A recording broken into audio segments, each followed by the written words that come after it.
નમસ્કાર વિદ્યાર્થી મિત્રો, હવે આપણે પ્રકરણ નંબર 14 ની અંદર લાસ્ટ લેક્ચરમાં એટલે કે ફ્રાઈડેના દિવસે આપણે એમિનો એસિડ વિશે થોડીક વાત કરી હતી, બરાબર.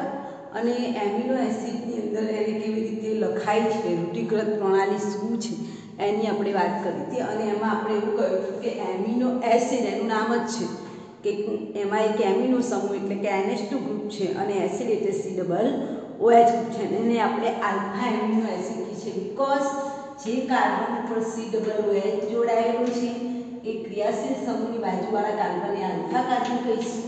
એની સાથે NH2 જોડાયેલું છે એટલે એને આપણે શું કહીશું?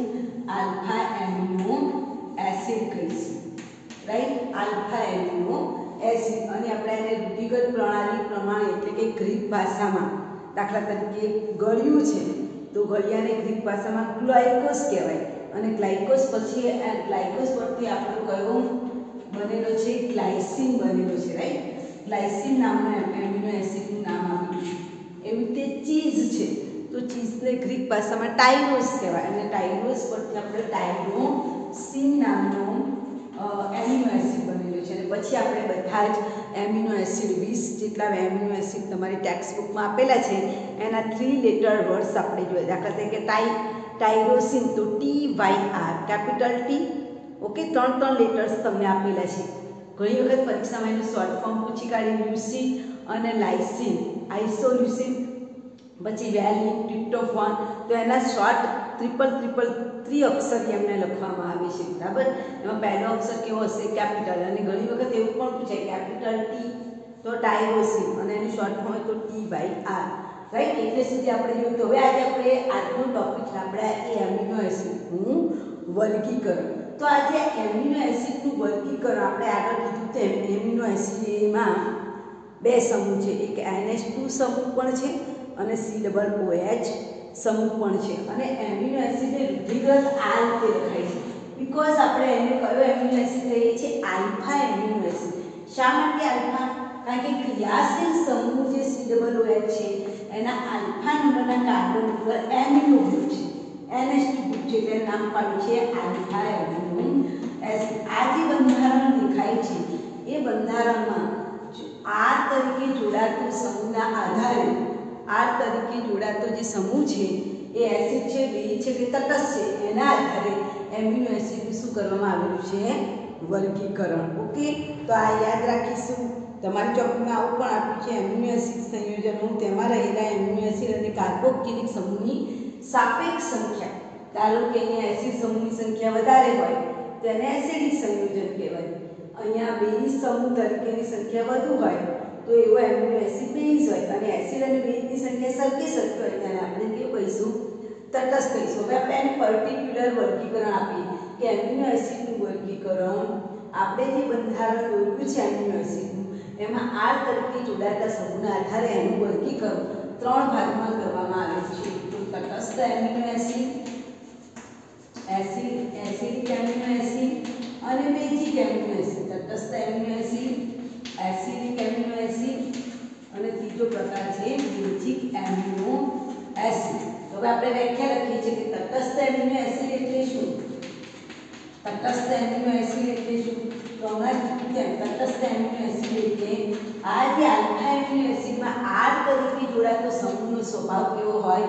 તટસ્થ હોય. તો અહીંયા લખીશું કે એમિનો એસિડમાં, લખજો, એમિનો એસિડમાં R તરીકે જોડાયેલ સમૂહ તટસ્થ સ્વભાવ ધરાવતો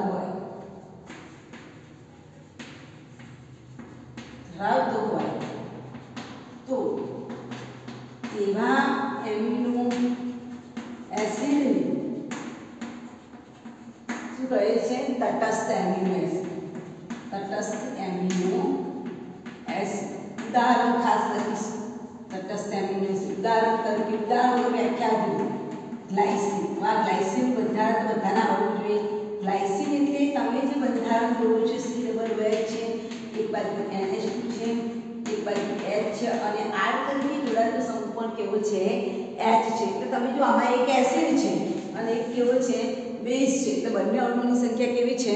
સરખી છે. તો ગ્લાયસિન અને એલેનાઇન આ બંને કેવા કહેવાય? તટસ્થ એમિનો એસિડ. જેમાં એસિડ અને બેઝ બંને અણુની સંખ્યા કેવી છે? સરખી છે. ઉદાહરણ લખજો, ગ્લાયસિન અને એલેનાઇન. બરાબર ને? ગ્લાયસિન અને એલેનાઇન. ચાલો બીજું છે એસિડિક એમિનો એસિડ. હવે તો એટલે તમને આવડી ગઈ એસિડિક એમિનો એસિડ. ચાલો કોણ કહેશે? એસિડિક એમિનો એસિડ એટલે એમિનો એસિડમાં R તરીકે જોડાતો છે. એમિનો એસિડમાં R તરીકે જોડાનાર સમૂહ કેવો હોય? R તરીકે જોડાનાર સમૂહ કેવો હોય? એસિડિક. Very good. એસિડિક સ્વભાવ ધરાવતો હોય. કેવો સ્વભાવ? એસિડિક સ્વભાવ ધરાવતો હોય. તેને આપણે કેવો કહીશું? એસિડિક એમિનો એસિડ કહીશું. ઉદાહરણ તરીકે તમારે એવો એમિનો એસિડ લેવાનો છે કે જેમાં R તરીકે જોડાતો સમૂહ કેવો હોય? COOH સમૂહ ધરાવતો હોય. અને એવા ચોપડીમાં તમારે આપેલા છે એસ્પાર્ટિક એસિડ. ઉદાહરણ તરીકે ઉદાહરણ જરૂર છે. એસ્પાર્ટિક એસિડ હું બંધારણ કરું છું એટલે તમને ખબર પડે. આ COOH સમૂહ આ મારો આલ્ફા કાર્બન પર NH2 H છે અને R તરીકે જોડાતો સમૂહ છે અહીંયા CH2. આ એસ્પાર્ટિક એસિડનું બંધારણ છે. તમને કયા સમૂહની સંખ્યા વધારે દેખાય? એસિડ સમૂહ દેખાય છે. અહીંયા પણ COOH, અહીંયા પણ COOH. એટલે જેમાં કાર્બોક્સિલિક એસિડ સમૂહની સંખ્યા વધુ છે એને પણ બીજા શબ્દોમાં શું કહેવાય? Acidic amino acid. જેમાં NH2 સમૂહની સંખ્યા વધારે હશે અને બેઝિક એમિનો એસિડ. તો એ દ્રષ્ટિકોણથી પણ તમારી ચોપડીમાં આવી પણ વ્યાખ્યા આપી છે કે એસિડની સંખ્યા વધુ હોય. એમાં તમે જુઓ બે એસિડ છે અને એક જ બેઝ છે. જેમાં એસિડ સમૂહની સંખ્યા વધુ હોય એને એસિડિક એમિનો એસિડ કહેવાય.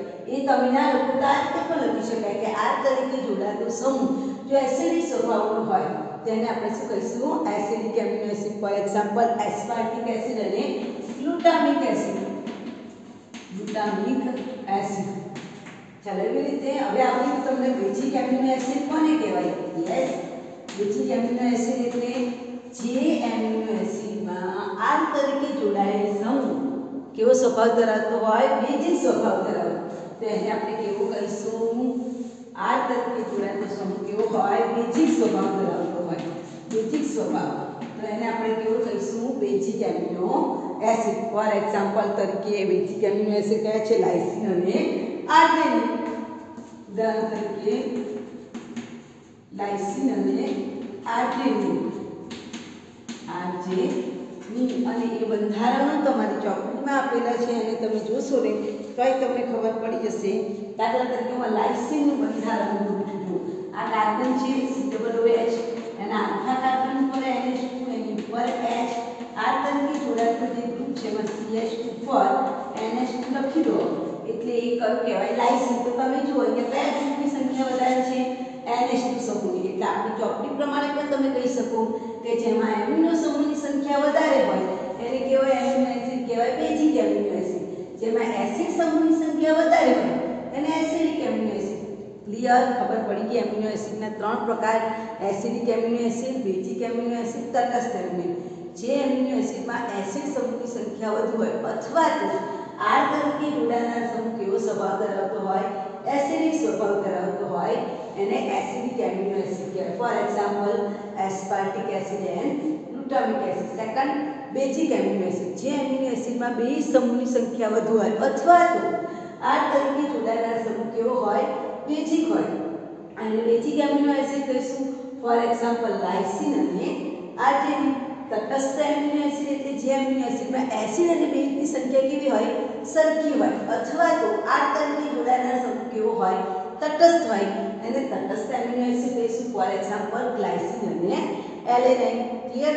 હવે જે એમિનો એસિડ આની નીચે ધારો કે તમે પરીક્ષા પૂછે કે એમિનો એસિડનું વર્ગીકરણ કરો તો આ તો લખવાનું. એની ઉપરાંત આપણે શું લખવાનું છે કે શરીરમાં જે એમિનો એસિડનું ઉત્પાદન થાય છે જાતે જ એને બિન આવશ્યક કહેવાય. આ શબ્દ બરાબર સમજો.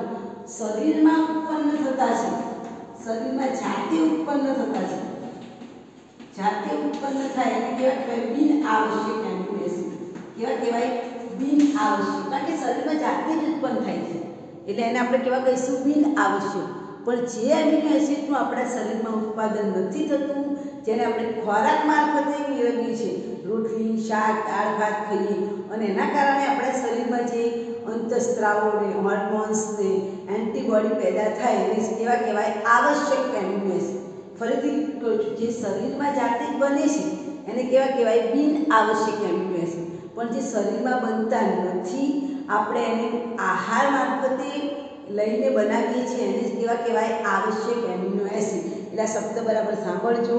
જે શરીરની અંદર ઉત્પન્ન થતા નથી, જેને માત્ર આહાર મારફતે મેળવી શકાય છે તેને આવશ્યક એમિનો એસિડ કહેવાય. અને બધા જ આવશ્યક એમિનો એસિડ તમારી ચોપડીમાં જે 20 થી 25 આપણે ફૂદડી તરીકે દોરેલા છે. ફોર એક્ઝામ્પલ વેલિન છે, ટ્રિપ્ટોફાન છે, હિસ્ટીડીન છે, હિસ્ટામાઇન છે ને, હિસ્ટીડીન છે, લ્યુસીન છે, આઇસોલ્યુસીન છે, ઘણા બધા તમને ફૂદડીથી દોરેલી છે. બધા આપણે કેવા છે આવશ્યક એમિનો એસિડ છે. Okay, clear? તો આ થઈ ગયું તમારું એમિનો એસિડનું વર્ગીકરણ. ત્યારબાદ આ એમિનો એસિડને કેપિટલ ડી એમિનો એસિડ અને કેપિટલ એલ એમિનો એસિડ સંજ્ઞા ક્યારે આપણે લખી શકાય એની વાત કરીએ. કે આ જે એમિનો એસિડ છે એ એમિનો એસિડને આપણે capital D amino acid, D અને એલ અને કેપિટલ એલ એમિનો એસિડ ક્યારે કહેવાય? બરાબર, કયા એમિનો એસિડને કેપિટલ ડી કહેવાય અને કેપિટલ એલ કહેવાય? તો આપણે જે પણ પ્રણાલી લખતા હતા એ પ્રણાલીમાં તમારે ઊભી રેખામાં શું જોડ દેવાનું? COOH અને આ ક્લિયર કરવાનું કે તમારી જે ઊભી રેખા છે એ ઊભી રેખામાં બે સમૂહ આવવા જોઈએ. એક તો કાર્બોક્સિલિક સમૂહ અને આ તો વધ્યું શું NH2 અને N. જો મારો NH2 જમણા હાથ ઉપર આવે, NH2 ને ધ્યાનમાં લેવાનું. જો આપણે પહેલા વિન્યાસ દોરવાનો છે, વિન્યાસની અંદર ઊભી રેખામાં બે સમૂહ હોય. કયા કયા? COOH અને આ. તો કોઈને R આવી રીતે ઉપર લખવાનું, COOH નીચે લખવા હોય તોય ચાલે. પણ નિયમ શું કે બંને ઊભી રેખામાં હોય. પછી તમે R લખવો હોય અને COOH લખવો હોય તોય ચાલે. બરાબર, આ રીતે લખો, આ રીતે લખો. પણ NH2 જો જમણી બાજુએ હોય અને H ડાબી બાજુ, તમારે NH2 ને પકડવાનું. તમારે પહેલા જે સમૂહ દોરવાનું છે એમાં COOH અને R ને એક જ રેખામાં દોરો અને NH2 જો જમણી બાજુએ આવેલું હોય તેને કેપિટલ ડી એમિનો એસિડ. કેમ? કારણ કે NH2 ગ્રુપ કઈ બાજુ છે? જમણી બાજુએ છે. અને જો તમે ઊભો વિન્યાસ દોરો અને મારો NH2 ડાબી બાજુ ઊભો વિન્યાસમાં COOH હોય અને R હોય અને મારો NH2 નું રોટેશન કઈ બાજુ થાય? ડાબી બાજુ હોય, ડાબા હાથ બાજુ હોય. બરાબર, ડાબી બાજુ હોય. આ બાજુ હોય તો જમણી બાજુ. બરાબર, આ જમણો હાથ બાજુ કહેવાય. આ બાજુ આવે તો આપણે એને શું કહીશું? Capital D. અને ડાબી બાજુ હોય તો એને શું કહીશું? કેપિટલ એલ એમિનો એસિડ કહેવામાં આવે છે. હવે આપણને ખબર પડી જાય કે ઊભો વિન્યાસમાં બે સમૂહ હોય, COOH અને R. જો NH2 જમણી બાજુ હોય તો કેપિટલ ડી, NH2 ડાબી બાજુ હોય તો કેપિટલ એલ એમિનો એસિડ કહેવામાં આવે છે. આના પરથી આપણે બે વ્યાખ્યા જોવાની છે. જ્વિટર આયન એટલે શું અને આઇસોઇલેક્ટ્રિક બિંદુ એટલે શું? તો વ્યાખ્યા જોવાની છે જ્વિટર આયન. પહેલી વ્યાખ્યા આપણે જ્વિટર આયન એટલે શું એ જોઈશું અને બીજું જોઈશું સમવિભવ બિંદુ. સમવિભવ બિંદુ જેને શોર્ટ ફોર્મમાં PI કહેવાય, isoelectric point. Iso electric point. બરાબર, આનું શોર્ટ ફોર્મ છે PI, આઇસોઇલેક્ટ્રિક પોઈન્ટ. ગુજરાતીમાં એને કહેવાય સમવિભવ બિંદુ. તો જ્વિટર આયનની વ્યાખ્યા આપતા પહેલા આપણને બધાને જ ખબર છે કે જે એમિનો એસિડ છે એ એમિનો એસિડમાં કયો ગ્રુપ છે? એક એમિનો ગ્રુપ છે અને એક એસિડિક સમૂહ તરીકે COOH છે અને બે સમૂહ તરીકે શું છે? NH2 છે. બરાબર, એ આપણને બધાને ખબર છે. આ તમને બધા આપણને જ્વિટર આયનની વ્યાખ્યા કે જે બી એમિનો એસિડ છે એમાં એસિડિક તરીકે કયો સમૂહ છે? COOH. અને બેઝિક તરીકે કયો સમૂહ છે? NH2 સમૂહ છે. બરાબર ને? જો એમિનો એસિડ શુષ્ક ઘન અવસ્થામાં આ શબ્દ લખવો જરૂરી છે. જ્યારે ઘન અવસ્થામાં હોય છે ત્યારે જે એસિડ અણુ જે છે એ એસિડિક આપણને ખબર છે કે શુષ્ક ઘન અવસ્થામાં એમિનો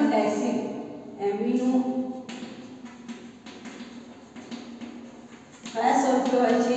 દ્વિધ્રુવ સ્વરૂપે, દ્વિધ્રુવ આયન સ્વરૂપે હોય છે. કયા સ્વરૂપે હોય છે? દ્વિધ્રુવ આયન સ્વરૂપે હોય છે. ફરીથી રિપીટ કરું છું, ઘન અવસ્થામાં એમિનો એસિડ દ્વિધ્રુવ દ્વિધ્રુવ અણુ અથવા તો આયન તરીકે હોય છે,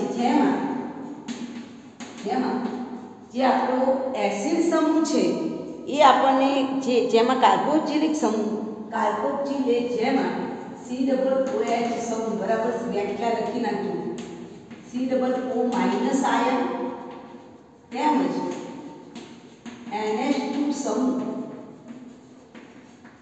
NH3 પ્લસ આયન તરીકે આને કાર્બોક્સિલેટ આયન કહેવાય. COO માઇનસ ને શું કહેવાય? કાર્બોક્સિલેટ.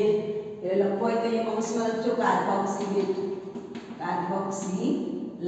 એટ પરથી લાગશે COO કાર્બોક્સિલેટ આયન તરીકે તેમજ NH2 સમૂહ NH3 પ્લસ આયન એટલે કે એમોનિયમ આયન. NH3 પ્લસ નું નામ શું છે? એમોનિયમ આયન તરીકે જોવા મળે છે. શુષ્ક ઘન અવસ્થામાં કયા સ્વરૂપે છે? દ્વિઅણુ સ્વરૂપે. જેમાં મારો COOH છે એ COO માઇનસ આયન તરીકે હશે, એસિડ સમૂહ COO માઇનસ તરીકે હશે અને બેઝ સમૂહ NH3 પ્લસ આયન તરીકે હાજર હોય તો આવા દ્વિધ્રુવ તરીકે હોય છે. આવા દ્વિધ્રુવ આયનને કયું આયન કહેવાય છે? Zwitterion. એટલે ટ્વિટર આયનની વ્યાખ્યા લખીએ ટ્વિટર આયન કહે છે. બરાબર? ફરીથી રિપીટ કરું છું. ટ્વિટર એટલે શું? ટૂંકમાં કહેવાનો મતલબ કે અણુમાં એસિડિક ભાગે છે ને બેઝ ભાગે છે, પ્લસ આયન છે ને માઇનસ આયન છે. ધેટ મીન્સ કે તમારે જ્યારે ઘન અવસ્થામાં એમિનો એસિડ હોય ત્યારે એની પાસે બે આયનો છે. એક COO માઇનસ જેને આપણે એસિડિક ભાગ કહીએ છીએ અને બીજો એમિનો સમૂહ જે NH2 હતું તે કયા સ્વરૂપે હશે? NH3 પ્લસ આયન તરીકે જોવા મળે છે. તો એને આપણે શું કહીશું? ટ્વિટર આયન કહીશું. આ જે ટ્વિટર આયન છે એ ટ્વિટર આયન એમિનો એસિડ દ્વિધ્રુવ આયન કે ટ્વિટર આયન એસિડિક દ્રાવણમાં ધન આયન સ્વરૂપે એને લખું બતાવું છું તમને. ટ્વિટર આયન લખજો. ટ્વિટર આયન એસિડિક દ્રાવણમાં કયા સ્વરૂપે મળશે? ધન આયન સ્વરૂપે મળશે. ધન આયન સ્વરૂપે. બરાબર? શબ્દ બરાબર સાંભળજો. અને આ ટ્વિટર આયન નિશ્ચિત દ્રાવણ ઋણ આયન સ્વરૂપે મળશે. જોઈએ આપણે બરાબર. મારું ટ્વિટર આયન અહીંયા દોરું છું. આપણે કીધું તેમ ટ્વિટર આયન છે એમાં ટ્વિટર આયન આપણે કીધું તેમ એસિડિક છે એ કયા સ્વરૂપે મળશે તમને? COO માઇનસ NH3 પ્લસ દેખાય છે. આ પ્લસ અને માઇનસ એટલે આ કેવો આયન કહેવાય? ટ્વિટર આયન કહેવાય. હવે હું એનું એસિડિક માધ્યમ લઉં એટલે કે કયો આયન આપું? H પ્લસ આયન આપું. તો H પ્લસ આયન આપું એટલે આ પદાર્થ આવું થઈ જાય. એક H પ્લસ લઈ અહીંયા કયું વધ્યું? NH3 પ્લસ વધ્યું. પ્લસ છે એટલે કેવું કહેવાય? ધન આયન. એટલે એસિડિક માધ્યમમાં મેં કીધું તેમ એ કયા સ્વરૂપે જોવા મળે આપણને? ધન આયન સ્વરૂપે. એવી રીતે બેઝિક માધ્યમ એટલે કે OH માઇનસ આલ્કલાઇન. બેઝિકની જગ્યાએ તમે કેવું લખી શકો? આલ્કલાઇન લખી શકો. આલ્કલાઇન પણ લખી શકાય. હા, આલ્કલાઇન દ્રાવણમાં તે કયા સ્વરૂપે જોવા મળે? ઋણ આયન સ્વરૂપે. તો બતાવું છું. OH માઇનસ આયન આપણે આપીશું તો OH માઇનસ આયન જે H+ છે એ OH માઇનસ આનો H દૂર થઈને પાણીનો દૂર કરશે. અહીંયા NH2 થશે અને અહીંયા શું થઈ જશે? COO minus. આ અણુ તટસ્થ થશે. અહીંયા માઇનસ છે એટલે કયા સ્વરૂપે મળ્યો કહેવાય? ઋણ આયન મળ્યો કહેવાય. સમજાય છે દીકરા? બરાબર? તો અહીંયા તમે જોઈ શકો છો કે આ જે મારો ટ્વિટર આયન છે આ પ્રક્રિયા બતાવવી બહુ જરૂરી છે કે ટ્વિટર આયન તમારે બતાવવાનું છે. એમાં મારે એસિડ સમૂહ COO માઇનસ તરીકે અને બેઝ સમૂહ NH3 પ્લસ તરીકે. હવે જો માધ્યમ એસિડિક લઈશ તો એસિડ એટલે H પ્લસ આયન દાન કરશે. H પ્લસ એક્સેપ્ટ કરશે તો અહીંયા કયું બીજભાગ વધ્યો? ધન. એટલે એ કયા સ્વરૂપે મળ્યો? ધન આયન સ્વરૂપે. રાઈટ? હવે આપણે બેઝિક માધ્યમ લઈશું. બેઝિક માધ્યમ એટલે OH માઇનસ અને આલ્કલાઇન માધ્યમ પણ કહેવાય. તો આલ્કલાઇન માધ્યમ લઈશું તો આ એમોનિયા છે એનું H પ્લસ આપીને OH માઇનસ સાથે પાણીનો અણુ છૂટો કરશે અને અહીંયા કયો આયન એમના એમ લઈ માઇનસ વાળો તેની કયા સ્વરૂપે જોવા મળે ઋણ આયન. એટલે ખાસ લખીશું ટ્વિટર આયન એટલે એવું અણુ કે જે ધન આયન હોય ત્યારે COO માઇનસ તરીકે અને ઋણ આયન હોય ત્યારે NH3 પ્લસ આયન તરીકે અસ્તિત્વ ધરાવે છે. આ ધ્યાનમાં રાખજો કે ટ્વિટર આયનની વ્યાખ્યા પરીક્ષામાં પૂછાય તો તમારે શું લખવાનું છે કે એમિનો એસિડ જ્યારે ધન અવસ્થામાં હોય છે ત્યારે એનું જે COOH સમૂહ છે ને એ COO માઇનસ તરીકે લખવાનું હોય છે અને NH2 સમૂહ છે એ NH3 પ્લસ તરીકે અસ્તિત્વ ધરાવે છે.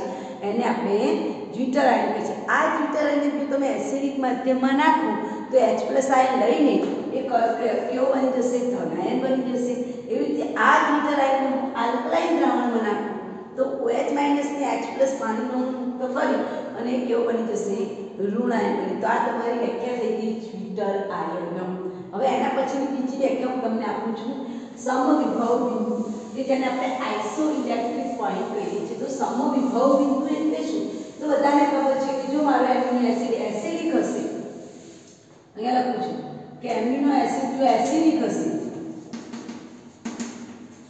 એસિડિક હોય તો બધાને ખબર છે એસિડની pH કેવી હોય?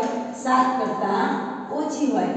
pH less than 7, 7 કરતા કેવી હશે? ઓછી હશે. જો મારો એમિનો એસિડ બેઝ હશે, જો મારો એમિનો એસિડ સ્વભાવે કેવો હશે? બેઝિક હશે તો pH કેવી હશે? 7 કરતા વધુ હશે. અને જો એમિનો એસિડ તટસ્થ હશે, તટસ્થ એટલે કે વિધુ તરીકે તટસ્થ તરીકે હશે તો pH બરાબર કેવી હશે? 7 હશે. બધાને ખબર એસિડિક હોય તો pH 7 કરતા ઓછી હોય, બેઝ હોય તો 7 કરતા વધુ હોય અને વિધુ અથવા તો તટસ્થ હોય તો pH બરાબર કેટલી હોય? 7 હોય. હવે જો મારો આ જે વિધુ આયન છે એને હું વિદ્યુત ક્ષેત્રમાં મૂકું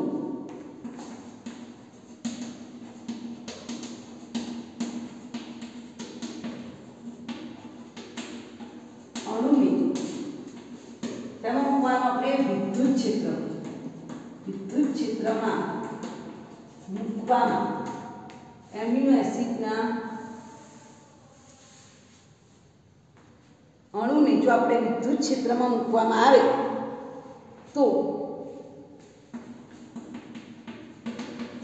વિદ્યુત ક્ષેત્રમાં મૂકવામાં આવે તો શું થાય? તો જો મારો એમિનો એસિડ એસિડિક હશે તો એ કોની તરફ જશે? કેથોડ તરફ.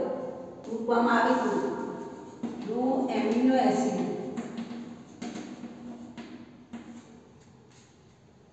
એસિડિક હશે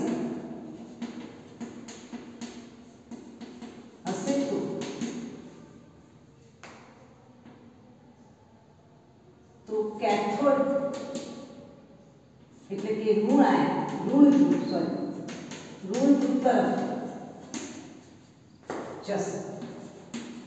અને જો એમિનો એસિડ બેઝિક હશે, બેઝિક હોય તો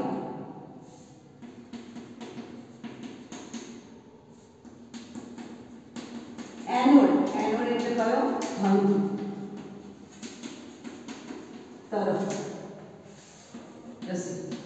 પરંતુ જો એમિનો એસિડ વિધુ અણુ તરીકે હોય, વિધુ અણુ તરીકે હોય તો તે કેથોડ કે એનોડ તરફ કે વિધુ છે એટલે ધન આયન અને ઋણ આયન બંને છે તો તે કેથોડ કે એનોડ તરફ જશે નહીં. એનોડ તરફ જશે નહીં. બરાબર સમજાય છે? જો એ એસિડિક હશે તો એ બેઝ તરફ જશે, એસિડિક હશે તો કેથોડ તરફ જશે. અને બેઝિક હશે, એમિનો એસિડ 3 પ્રકારના એસિડ, બેઝ ને તટસ્થ. જો મારો એમિનો એસિડ ને એસિડ નાખ્યો હશે ને એસિડિક એમિનો એસિડ તો એ કેથોડ ઉપર જશે એટલે કે ઋણ ધ્રુવ પર. બરાબર? એવી રીતે મારો એમિનો એસિડ બેઝિક હશે, બરાબર, એમિનો એસિડ ધન આયન તરીકે હશે, એમિનો એસિડ ધન આયન શબ્દ વાપરો. જો એમિનો એસિડ ધન આયન તરીકે હશે, ધન આયન તરીકે હશે તો ઋણ ધ્રુવ તરફ જશે. અને જો એમિનો એસિડ ઋણ આયન સ્વરૂપે હશે, ઋણ આયન તરીકે હશે હોય તો ધન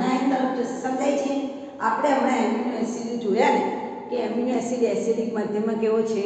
ધન આયન. એટલે મેં એસિડિક શબ્દ લખ્યો તો એ પણ સાચું છે. એસિડિક માધ્યમમાં એ ધન આયન છે અને ધન આયન હોય તો ઋણ આયન તરફ જશે. એવી રીતે બેઝિક માધ્યમમાં એ ઋણ આયન છે તો ઋણ આયન છે તો એ ધન આયન તરફ આગળ વધશે. ટૂંકમાં એસિડ છે તો ઋણ ધ્રુવ તરફ અને બેઝિક છે તો એ ધન ધ્રુવ તરફ આગળ. પણ ધારો કે એ તટસ્થ હોય કે વિધુ અણુ સ્વરૂપે કેથોડ તરફે ના જાય અને એનોડ તરફે ના જાય તો જે પીએચ મૂલ્ય જે પીએચ મૂલ્ય એમિનો એસિડનું સ્થાનાંતર એનોડ કે કેથોડ તરફ થતું નથી.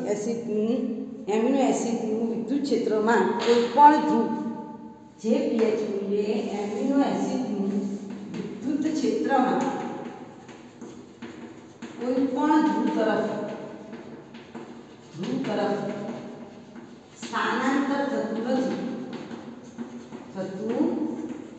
નથી તેવા પીએચ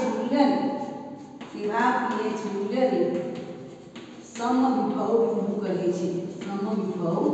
બિંદુ કહે છે. સમવિભવ બિંદુ કહે છે જેને ઇંગ્લિશમાં શું કહેવાય?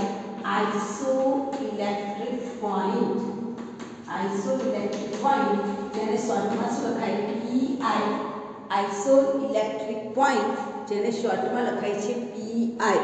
દેખાય છે? ઓકે, એ તરફ જરાક ફેરવી દઉં. જેને શોર્ટમાં કહેવાય પીઆઈ. એટલે વ્યાખ્યા લખી નાખો. જો એમિનો એસિડને વિદ્યુત ક્ષેત્રમાં મૂકવામાં આવે તો એ એસિડિક હશે તો ઋણ આયન તરફ જશે. એટલે કે ધન આયન હશે તો ઋણ ધ્રુવ તરફ જશે. જો એમિનો એસિડ ઋણ હશે તો ધન ધ્રુવ તરફ. પણ જો એમિનો એસિડ વિધુવાળો જ આપણે નાખેલો હશે તો ધન આયન કે ઋણ આયન તરફ જશે નહીં. અને એ વખતનું જે પીએચ મૂલ્ય છે કે જેમાં ધન તરફે ના જાય ને ઋણ તરફે ના જાય તો એ જે તટસ્થ પીએચ મૂલ્ય છે એ મૂલ્યને આપણે શું કહીશું? આઇસોઇલેક્ટ્રિક બિંદુ કહેવામાં આવે છે. મોટાભાગના જે આપણે એમિનો એસિડ છે સ્વાભાવિક એવા છે ઉભયગુણ કેમ? કારણ કે એની પાસે એસિડ છે અને બેઝ વાળો પણ ભાગ છે એટલે ક્ષાર તરીકે વર્તવાનું વધારે પસંદ કરે છે. તો આ વાત થઈ ગઈ આપણા એમિનો એસિડનું વર્ગીકરણ. એમિનો એસિડનું કેપિટલ ડી અને કેપિટલ એલ કેવી રીતે લખાય એની વાત કરી. ટ્વિટર આયનની વ્યાખ્યાની વાત કરી અને આપણે સમવિભવ બિંદુ કોને કહેવાય એની વ્યાખ્યાની વાત કરી. આ ખાસ સમજવું છે કારણ કે આ બધા પોઈન્ટ્સ આગળ જતા તમારે બીએસસી લેવલે આવે છે. હવે આપણે વાત કરીશું પેપ્ટાઇડ. એટલે કે આ તમારી ચોપડીમાં એક મુદ્દાને પ્રોટીન સંયોજનના બંધારણ તરીકે આપેલું છે પણ ખરેખર એ કોનું બંધારણ છે? પેપ્ટાઇડ. 13.13 એમાં આપેલું છે પ્રોટીનનું બંધારણ. હું આજે પ્રશ્ન કરું છું પ્રોટીનનું બંધારણ. તમે પ્રશ્ન લખો તો લખો કે પેપ્ટાઇડ શૃંખલા એટલે શું? પેપ્ટાઇડનું વર્ગીકરણ આપો. ખરેખર આ પ્રશ્ન આ રીતે પૂછાય છે. બરાબર? એટલે પ્રોટીન સંયોજનનું બંધારણ છે એની જગ્યાએ તમે પેપ્ટાઇડ બંધ એટલે શું? પેપ્ટાઇડ બંધ સમજાવો. પરીક્ષામાં પ્રશ્ન પૂછાય જ છે. વેરી મોસ્ટ બરાબર. પેપ્ટાઇડ શૃંખલા પૂછાય છે તમે એટલે ઘણી વખત બધા શું પ્રોટીન સંયોજનનું બંધારણ પૂછ્યું છે એ લખીને આવે છે. એટલે પ્રોટીન આગળ પણ આપણે કીધું છે કે પ્રોટીનનું બંધારણ સમજવું હોય તો પહેલાં એમિનો એસિડ સમજવું પડે. કારણ કે એ એમિનો એસિડ એકબીજા સાથે કઈ સાંકળથી જોડાય છે? પેપ્ટાઇડ. અને અસંખ્ય પેપ્ટાઇડ બંધો ભેગા થશે એટલે કોનું નિર્માણ થશે? પ્રોટીનનું. ધેટ મીન્સ પ્રોટીનનો પાયો જે છે એ શેમાં છે? Amino acid. એમિનો એસિડ ના હોય તો પેપ્ટાઇડ બંધ ના બને. પેપ્ટાઇડ બંધ ના હોય તો પ્રોટીનનું સર્જન ના થાય. એટલે પ્રોટીનના બંધારણ માટે પહેલાં તો આપણે શું જોઈ ગયા? Amino acid. હવે આપણે એમિનો એસિડમાંથી શું જોવાના છે? પેપ્ટાઇડ જોવાના. તો પેપ્ટાઇડ બંધ કોને કહેવાય? તો એક એમિનો એસિડ વ્યાખ્યા લખજો. પેપ્ટાઇડ બંધની વ્યાખ્યા પરીક્ષામાં પૂછાય તો પેપ્ટાઇડ બંધ એટલે શું? તો કે એક એમિનો એસિડ જે છે એક એમિનો એસિડનું NH2 સમૂહ. કયો સમૂહ? NH2 સમૂહ. એક એમિનો એસિડનો NH2 સમૂહ બીજા એમિનો એસિડના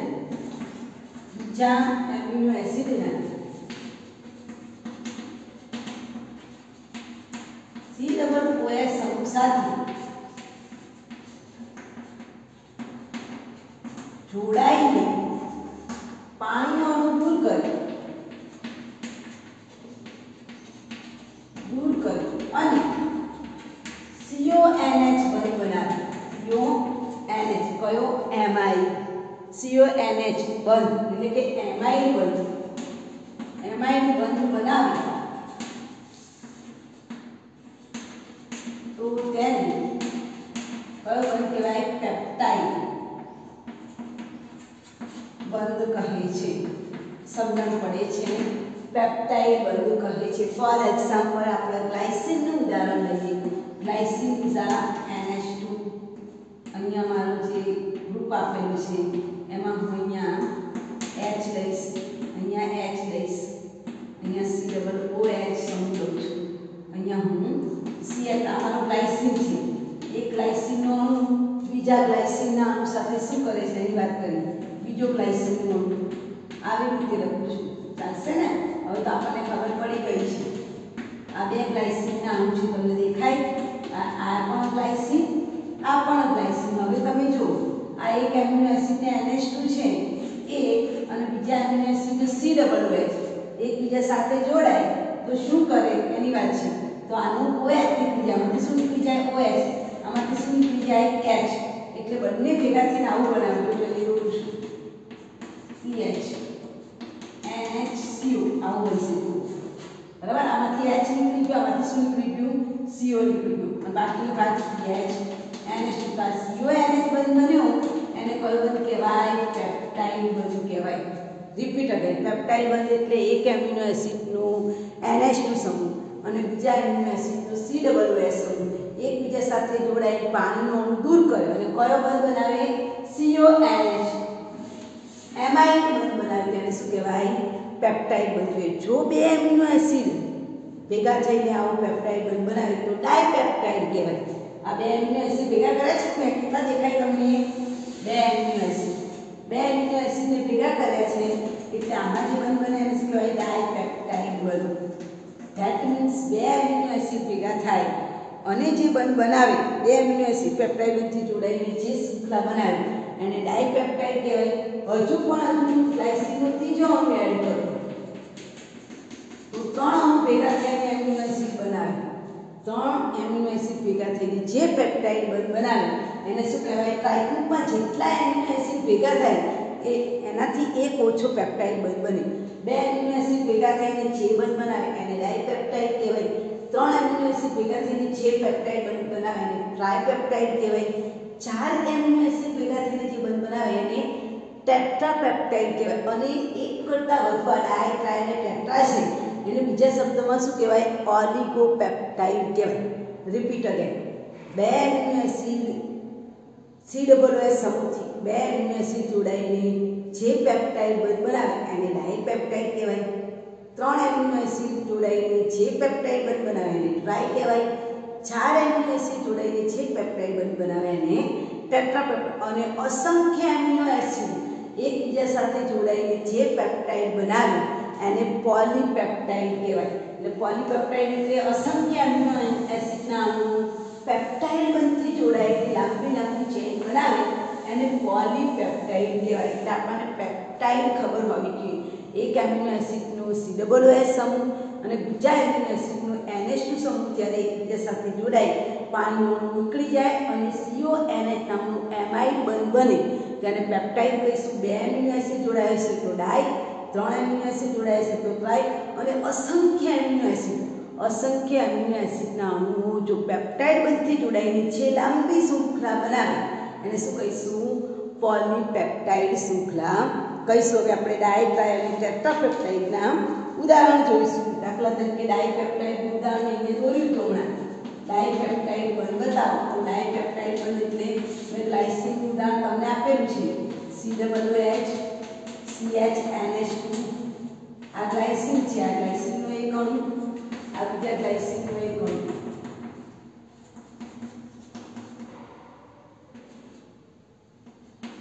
રાઈટ? હવે આ બંને જોડાશે અને પાણીનું અણુ દૂર થયું તો આમાંથી OH નીકળી જશે અને આમાંથી શું નીકળી જશે? H નીકળી જશે. આવું બને COOH CH2 NHCO. રાઈટ? આ બાજુ NH2 બે એમિનો એસિડ છે એક અને બે બંધ કેટલો છે એક જ છે પણ એમિનો એસિડ કેટલા છે બે છે તો આને શું કહેવાય ડાઇપેપ્ટાઇડ હવે ટ્રાઇપેપ્ટાઇડ ઉદાહરણ આપીએ તો ગ્લાયસિલ એલેનાઇન ચાલો હવે ઉદાહરણ આપું છું ટ્રાઇપેપ્ટાઇડ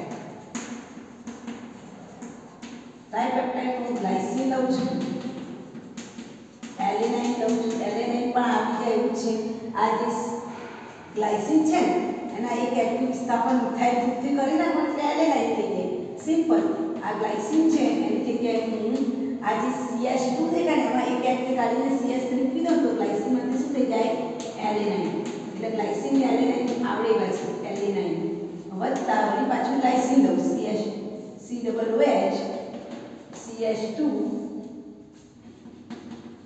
NH2 આ જો આપણે અહીંયા શું લીધું ગ્લાયસિન વત્તા ગ્લાયસિન તો એમાંથી જે પેપ્ટાઇડ બનીને જે પદાર્થ બને છે એનું નામ લખો તો શું લખાય આ જે પદાર્થ બને એનું નામ ગ્લાયસાઇલ ગ્લાયસિન આયન પ્રત્યે લાગશે ગ્લાયસાઇલ ગ્લાયસિન રાઈટ ચાલો હવે અહીંયા મેં કેટલા એમિનો એસિડ લીધા છે 1 2 અને 3 એમિનો એસિડ એટલે એને આપણે કયું બંધ કહીશું ટ્રાઇપેપ્ટાઇડ ચાલો શું થશે તો આ ભેગા થશે એટલે પાણીનો અણુ બે પાણીના અણુ થશે જોજો આ બંને વચ્ચે થશે આ બંને વચ્ચે રિએક્શન થશે રાઈટ ચાલો હું બોલું છું COOH CH2NH3O બરાબર ત્યારબાદ CH3 NH આ બંને વચ્ચેથી પાણીનો અણુ આ બંને વચ્ચેથી પાણીનો અણુ નીકળી ગયો આનો OH નીકળી ગયો આનો H નીકળી ગયો શું હતું NH CO રાઈટ હવે આમાં તમે જો CH3 NH CO બીજું પેપ્ટાઇડ બન્યું CH2 NH2 એટલે આને શું કહેવાય ગ્લાયસાઇલ એલેનાઇન ગ્લાયસિન ગ્લાયસાઇલ એલેનાઇન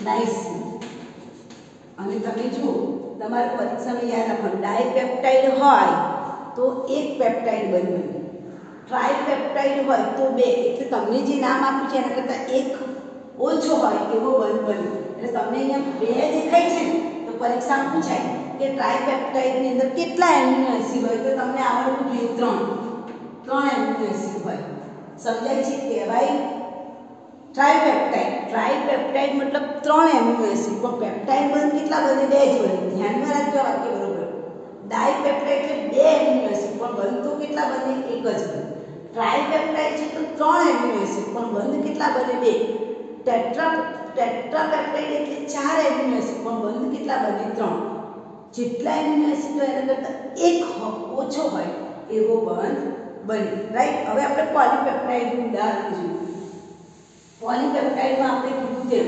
અસંખ્ય અણુઓ છે એટલે આપણે શૃંખલા છે ને છોડી દીધેલી બતાવવાની છે દાખલા તરીકે હવે આપણે ઉદાહરણમાં એવું ઉદાહરણ લઈએ અહીંયા જે છે એને CO NH બંધ રિપીટ જ થતો હોય બરાબર right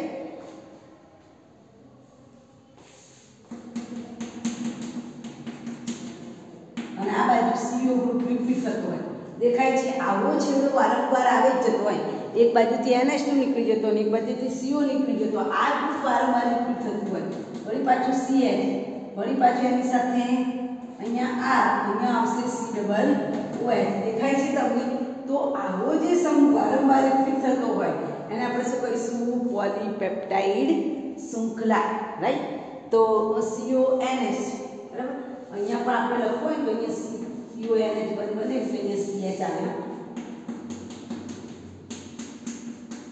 same to same CO છે તેના પછી NH જ આવે દેખાય કે CO છે તો અહીંયા NH જ આવે પછી CH આ પછી અહીંયા NH2 છે અહીંયા COOH તો આવો જે ગ્રુપ છે તેમાં એક બાજુ CONH રિપીટ થતું પોલીપેપ્ટાઇડ આવા અસંખ્ય અણુ હોય તેને આપણે શું કહીશું પોલીપેપ્ટાઇડ કહીશું એમાંથી તમને પૂછાય છે N અંતસ્થ અવશેષ અને C અંતસ્થ N રેસિડ એટલે શું તો આમાં આપણે વ્યાખ્યા લખવાની છે દાખલા તરીકે તમને પરીક્ષામાં પૂછાય પેપ્ટાઇડ બંધ સમજાવો તો પહેલા વ્યાખ્યા શું લખીશું કે એક એમિનો એસિડનો COOH સમૂહ અને બીજા એમિનો એસિડનો NH2 સમૂહ જ્યારે એકબીજા સાથે જોડાય છે પાણીનો અણુ દૂર કરીને CONH બનાવે તો એને આપણે પેપ્ટાઇડ બંધ કહીશું 2 જોડાય તો ડાય, 3 જોડાય તો ટ્રાય, 4 જોડાય તો ટેટ્રા.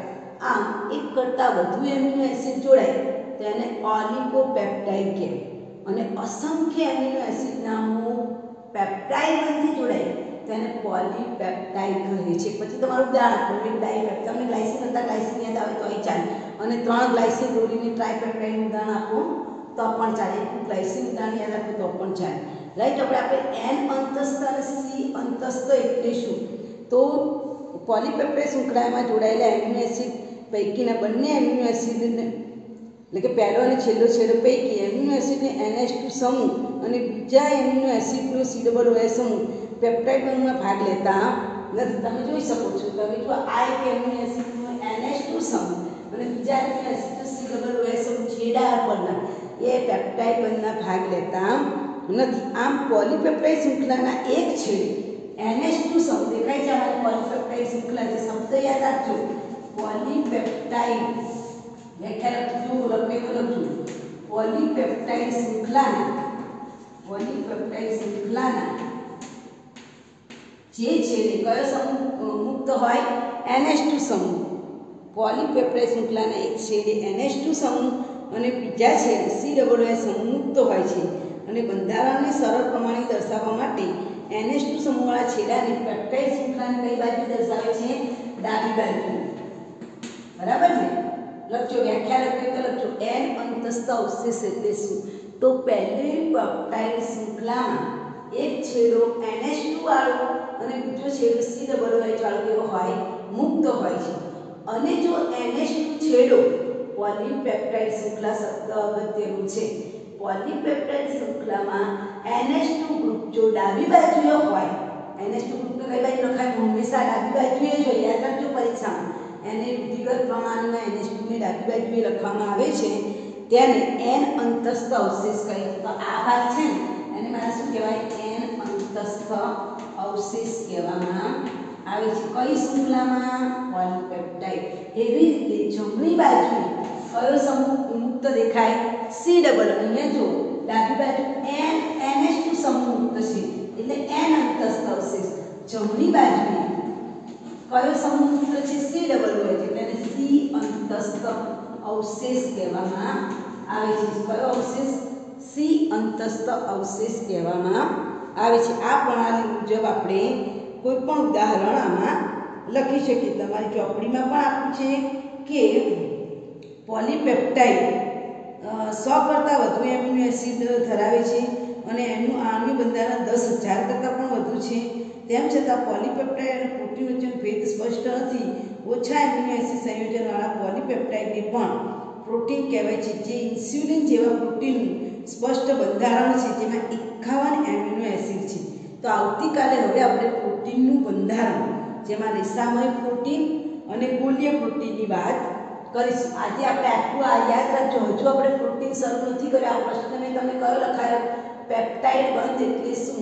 પેપ્ટાઇડ બંધ સમજાવો તો પરીક્ષામાં N અંતસ્થ અવશેષ અને C અંતસ્થ અવશેષ સુધી વ્યાખ્યા લખવાની. નંબર 1 પેપ્ટાઇડ બંધની વ્યાખ્યા, ત્યારબાદ ડાયપેપ્ટાઇડની વ્યાખ્યા, ટ્રાયપેપ્ટાઇડની વ્યાખ્યા, ટેટ્રાની વ્યાખ્યા, પોલીપેપ્ટાઇડની વ્યાખ્યા. ક્લિયર? એના એક ઉદાહરણ છેલ્લે કે પોલીપેપ્ટાઇડ શૃંખલામાં NH2 ને ડાબી બાજુએ લખવામાં આવે છે, તેને N અંતસ્થ અવશેષ કહેવાય. અને COOH સમૂહને જમણી બાજુ લખવામાં આવે છે, એને C અંતસ્થ અવશેષ કહે છે. તો આ તમારી માહિતી થઈ ગઈ પેપ્ટાઇડ બંધ એટલે શું. આવતીકાલે આપણે જોઈશું પ્રોટીનનું બંધારણ. એમાં પ્રાથમિક બંધારણ, દ્વિતીયક બંધારણ, તૃતીયક અને ચતુર્થક બંધારણ, જેમાં આપણે રેસામય અને ગોલીય પ્રોટીનની વાત કરીશું. ઓકે, એટલે પ્રોટીનનું બંધારણ જો આવતીકાલે ચાલુ થશે. Okay, all the best.